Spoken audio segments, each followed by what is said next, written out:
My name's Tim Lorenz. I represent Seiler Instruments, and this is our basic post-colposcope. It's made in the US, made in St. Louis, and so it has a lifetime warranty. The other advantage to this is all of the optics, the glass that we call it, is ground in Germany. So it's the highest quality glass that you can get. Eliminates aberrations and color distortion and all of that. So really, it's the finest colposcope, in my opinion, that exists in the U.S. We just upgraded our light source as well, and it's a bright LED. So it's like I think an 80,000 lux bright white LED light. Your doctors probably have been working on colposcopes that are 20 and 30 years old because they last forever. And the biggest thing that they're going to notice is the white light. So what we want to do is let them know that there's some adjustments available for that so they can turn it down. Now, on the light source, the AC plug plugs underneath here, and it's got a lock in it so that it won't fall out, because we used to have a tendency where when you push that in, just over time, it would loosen up and fall out. But that plug now has a lock on it so that it tends not to fall out. The light itself, once it's plugged in, has two switches on this top. This first main switch is the main switch, like it says, and it goes there, turn it on, and then there's another little light button here, and you push that, and then it turns the light on. As you can see, it's very bright and white, and the brightness can be adjusted up or down, depending upon the need of the doctor, and it goes completely off.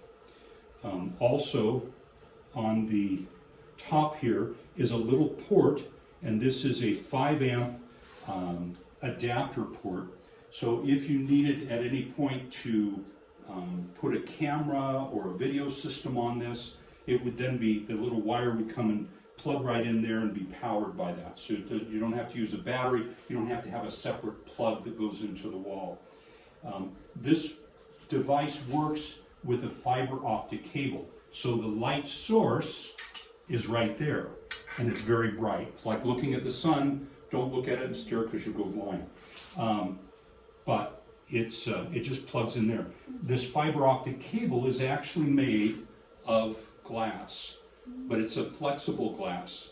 So what we want you to understand is that we don't want you to get that thing all twisted up, which could happen where if you keep twisting this the wrong way, eventually that will bind, and then it'll be a problem because it'll break it. And those cables are probably about $300 a piece, so just be careful with it.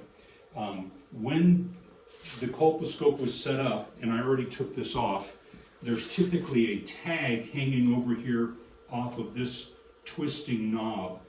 And the reason it's on there is because when it comes compressed like that. And this is sort of a warning that says, do not release this without the whole scope being set up.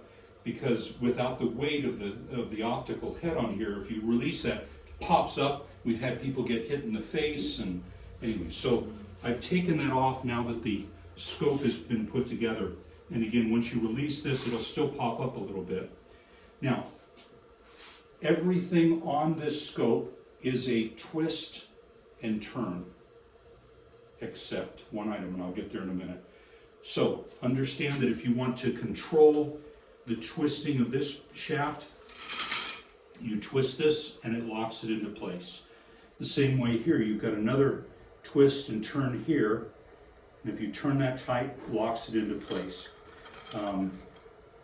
Then over here you also have another twist and turn knob for the adjustment of the head, and so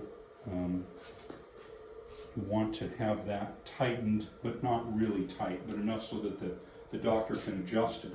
You've also got a handle over here for the optical head, so that when the doctor is seated and working on the patient, they have the ability to push and pull the scope and adjust it that way, rather than having to reach down here and move things.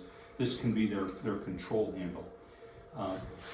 The knobs up here on the side are magnifier knobs, and they have 3 positions, 1, 2, and 3, and that indicates not the magnification level, but the magnification settings. So if I remember right, number 1 is 4, number 2 is 7, number 3 is 12, I believe, if I remember correctly. Now, over here on the other side is a knob on the lens, and this is a focal adjustment, okay? It's a little stiff, but it'll loosen up over time. And it's meant for a right-handed person. So this knob, if the doctor for any reason happens to be left-handed, could just be twisted counterclockwise, like this, and move to the left-hand side. So just be aware that that's an option, okay? Now, to the one point where I said everything is twist and turn, this little knob right here is our color. You'll see it changes the color for the filter, for a green filter, which filters out when there's blood, it makes it a clearer picture. But this is a push and pull. So I've had many doctors over the years saying, I keep twisting and turning and it doesn't change. Someday we're going to change that and it'll be a twist and turn, but for now it's a push and pull. So just be aware that's the only lever that we have on the entire device that is a push and pull and not a twist and turn.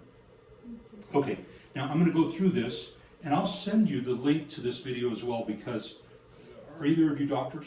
No. No, okay. It's important for the doctor to understand the process of getting this into focus. And so I want to emphasize that. And I'm going to change something here really quickly. This is called our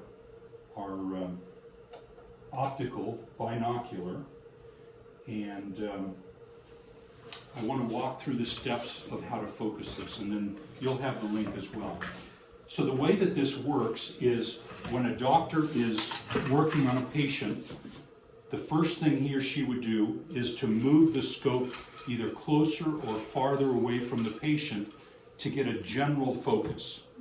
And once that is done and they're looking through the lens, they're going to get a general idea of that looks fairly good. So that's the first thing they do. The second thing that they're going to do is to, as they're looking through the lenses, is to start adjusting the eyepieces. And this is I'm going to send you a cheat sheet as well that's going to walk you through these steps. So general gross focus as they're looking through here. Then they're going to close their left eye, look through the right lens, and adjust this until it looks really good. Then they're going to close their right eye, look through the left lens, and adjust it until it looks really good. Once that's done, they're about 80% of the way done. Once they finish that focus, then these lenses, as you see, pivot or move closer together. Everybody's interpupillary, the distance between this pupil and this pupil, is unique. We're all really close together in our interpupillary distances, but it changes with everybody a little bit. So once they've got this general focus in place, they're going to adjust these either outer, away from each other, or closer together until they get a single image. What we recommend in the first place, the doctor should try this, is you're going to take a white sheet of 8.5 by 11 paper. You're going to draw big, with a Sharpie, a big round circle and an X, okay, right in the middle of the circle. And then they're going to try this, maybe tape it on the wall. They're going to try this until they get used to how this is to be focused. So they're going to move it close to that X with the circle, and they're going to move it forward or backward until they get a clear picture, adjust the right and the left eyepieces, and then they're going to adjust the interpupillary until they get a single image. Okay, and that single image is very important because if they don't, then they get the two images, and then it actually becomes painful to look that way. So once they get that all done, they get those together, then they can fine-tune their focus by turning this knob at the front. When they've got that done, and let me back up just a moment, they're going to do all of that on the first level of magnification. Okay. Once they've got all of that done, they're going to turn this all the way up to the third step of magnification. Just let it go. Go up to the third step of magnification, and they're going to readjust the focus until it's fine. And then what they've done is that at that magnification, the maximum magnification with the new focus, everything from the top magnification down to the lowest magnification will be in focus. And now, every new patient won't need to be set up like that. Yes. The first time, now how many doctors are going to be using the Colposcope? 3. Okay. They all need to practice that. The difference between all 3 doctors will be very minor, but they're going to get used to the fact of saying, well, Dr. Smith uses it this way, and every time I know I need to adjust it a little bit. And they'll get used to that because it'll change between each doctor.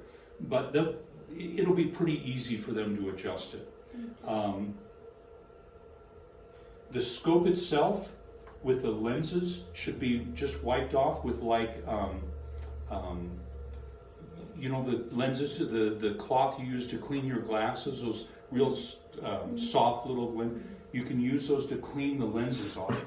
On the front of this, no, it's not the case. We do also make lens protectors that'll fit over the front of this, just slides right on. That may be of interest because it's just clear glass and it keeps the lens from getting damaged possibly, or if any blood or fluid splatter up on that, it'll protect it. But then these lenses also would need to get wiped off just that way. The rest of the whole scope can be used with a surface disinfectant.